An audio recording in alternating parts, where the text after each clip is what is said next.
Hello welcome back to my channel Alfina an aesthetic lifestyle. അപ്പോൾ ഇന്ന് നമ്മൾ വന്നിരിക്കുന്നത് നീറ്റ് 2026 എക്സാമിന് വേണ്ടിയിട്ടുള്ള രജിസ്ട്രേഷൻ സ്റ്റാർട്ട് ചെയ്തിട്ടുണ്ട്. ഇന്ന് അതായത് ഫെബ്രുവരി 8 മുതൽ മാർച്ച് 8 വരെയാണ് നിങ്ങൾക്ക് പുതുതായിട്ട് രജിസ്ട്രേഷൻ ചെയ്യാനുള്ള സമയമെന്ന് പറയുന്നത്. ഇത് ബേസ് ചെയ്തിട്ടുള്ള ഡീറ്റെയിൽസ് അറിയാൻ വേണ്ടിയിട്ട് നിങ്ങൾക്ക് NTA വെബ്സൈറ്റിൽ കയറി നോക്കിക്കഴിഞ്ഞാൽ ഇൻഫർമേഷൻസ് എല്ലാം കളക്ട് ചെയ്യാൻ സാധിക്കുന്നതാണ്.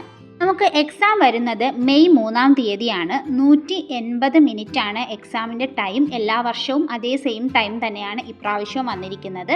2 മണി മുതൽ 5 മണി വരെയാണ് എക്സാമിൻ്റെ സമയമെന്ന് പറയുന്നത്. ഈ വർഷം 13 ലാംഗ്വേജസിലാണ് ക്വസ്റ്റ്യൻ പേപ്പർ വരുന്നത്. എല്ലാ ലാംഗ്വേജസിൻ്റെ കൂടെയും നിങ്ങൾക്ക് ഇംഗ്ലീഷിൽ തന്നെ ക്വസ്റ്റ്യൻസ് വരുന്നതായിരിക്കും. മാക്സിമം രജിസ്റ്റർ ചെയ്യുന്ന സമയത്ത് തെറ്റുകളൊന്നും വരുത്താതിരിക്കാൻ ശ്രദ്ധിക്കുക. രജിസ്ട്രേഷൻ കഴിഞ്ഞതിന് ശേഷമുള്ള നിങ്ങളുടെ സിറ്റി അനൗൺസ്മെൻറ്റും അഡ്മിറ്റ് കാർഡും എല്ലാം തന്നെ NTA വെബ്സൈറ്റിൽ പിന്നീട് അപ്ഡേറ്റ് ചെയ്യുന്നതായിരിക്കും. അഡ്മിറ്റ് കാർഡ് ബേസ് ചെയ്തിട്ടുള്ള സെക്യൂരിറ്റി കാരണം മേ ബി നിങ്ങൾക്ക് മെയ്യിലായിരിക്കും വരുന്നുണ്ടാവുക. അല്ലാത്ത പക്ഷം ഏപ്രിലിൽ അഡ്മിറ്റ് കാർഡ് വരുന്നതായിരിക്കും. അതിന് മുന്നോടിയായിട്ട് തന്നെ നിങ്ങൾക്ക് സിറ്റി മനസ്സിലാക്കാൻ വേണ്ടി സാധിക്കുന്നതുമാണ്. റിസൾട്ട് ഒരു 30 മുതൽ 40 ദിവസത്തിന് ശേഷം വരുന്നതുമായിരിക്കും. കാറ്റഗറി അനുസരിച്ച് രജിസ്ട്രേഷൻ ഫീയിലും ഡിഫറൻസ് വരുന്നുണ്ട്. പ്രത്യേകം ശ്രദ്ധിക്കേണ്ടത് നിങ്ങളുടെ റിസർവേഷൻ അറിയുന്ന നിങ്ങൾക്ക് തന്നെയാണ്. അതുകൊണ്ട് തന്നെ OBCയിലുള്ള കുട്ടികളാണ് എന്നുണ്ടെങ്കിൽ വില്ലേജിൽ നിന്നുള്ള സർട്ടിഫിക്കറ്റ് അല്ല, OBC NCL തഹസിൽദാറിൽ നിന്നുള്ള സർട്ടിഫിക്കറ്റ് വേണം നിങ്ങൾ അപ്ലൈ ചെയ്യാനായിട്ട്. അല്ലാത്ത പക്ഷം നിങ്ങളുടെ റിസർവേഷൻ റിജക്റ്റ് ചെയ്ത് പോകുന്നതായിരിക്കും. ടോട്ടലി ഓൺലൈനായിട്ടാണ് രജിസ്ട്രേഷൻ വരുന്നത്. നിങ്ങളുടെ ഇപ്പോഴുള്ള പുതിയൊരു ഫോട്ടോ എടുത്ത് വെക്കാൻ ശ്രദ്ധിക്കുക. അതുപോലെ സിഗ്നേച്ചർ വേണം. നിങ്ങളുടെ തന്നെ ഒരു ആപ്ലിക്കേഷൻ മാത്രം കൊടുക്കുക. അതായത് നിങ്ങൾക്ക് വരുന്നത് ഒറ്റ ആധാർ കാർഡ് ആയിരിക്കും. പക്ഷേ നിങ്ങൾ 2 രീതിയിൽ ആപ്ലിക്കേഷൻ കൊടുത്തു കഴിഞ്ഞാൽ അതും റിജക്റ്റായി പോകുന്നതായിരിക്കും. നിങ്ങൾ സ്വന്തമായിട്ട് ചെയ്യുകയാണെങ്കിലും ശ്രദ്ധിക്കണം. അതുപോലെ തന്നെ പല കുട്ടികൾ അക്ഷയയിൽ പോയിട്ടായിരിക്കും ചെയ്യുന്നത്. അവിടെ വെച്ച് ചെയ്യുമ്പോഴും നിങ്ങൾ റീചെക്ക് ചെയ്തതിന് ശേഷം മാത്രം അവരെ കൊണ്ടും സബ്മിറ്റ് ചെയ്യിപ്പിക്കാൻ വേണ്ടി ശ്രദ്ധിക്കുക. അതുപോലെ ഇതിനു വേണ്ടി നിങ്ങൾ കൊടുക്കുന്ന നമ്പർ അതുപോലെ ഇമെയിൽ ID ഇത് രണ്ടും വാലിഡ് ആയിട്ടുള്ളതായിരിക്കണം. പല കുട്ടികളും സ്വന്തമായിട്ട് ഇമെയിൽ ID ക്രിയേറ്റ് ചെയ്തിട്ടുണ്ടാകും. അപ്പോൾ നിങ്ങൾ Gmail അപ്ഡേറ്റ് ചെയ്യാനും നിങ്ങൾ മറന്നു പോകരുത്. മേ ബി അപ്ഡേഷൻ കാരണം തന്നെ നിങ്ങൾക്ക് വരുന്ന മെയിൽ നോട്ടിഫിക്കേഷൻ വരാതിരിക്കാം.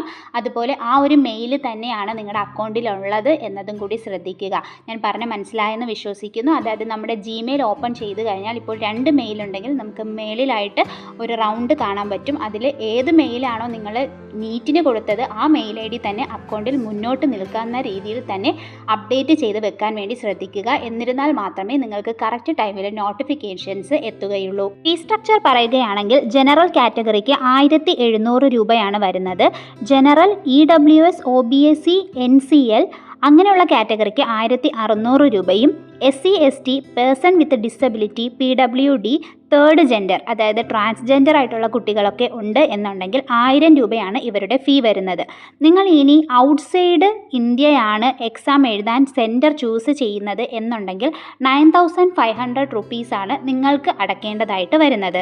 ഈ കുട്ടി ആരും തന്നെ ഇപ്പോൾ രജിസ്റ്റർ ചെയ്യാൻ വേണ്ടി നിൽക്കണ്ട. നമുക്ക് സമയമുണ്ട്. മാർച്ച് 8 വരെ നിങ്ങളുടെ സർട്ടിഫിക്കറ്റും കാര്യങ്ങളും എല്ലാം റെഡിയാക്കി വെക്കുക. ഒറിജിനൽ സർട്ടിഫിക്കറ്റ്സിൻ്റെ എല്ലാം സോഫ്റ്റ് കോപ്പീസ് നിങ്ങൾ കൊടുക്കേണ്ടതായിട്ട് വരുന്നുണ്ട്.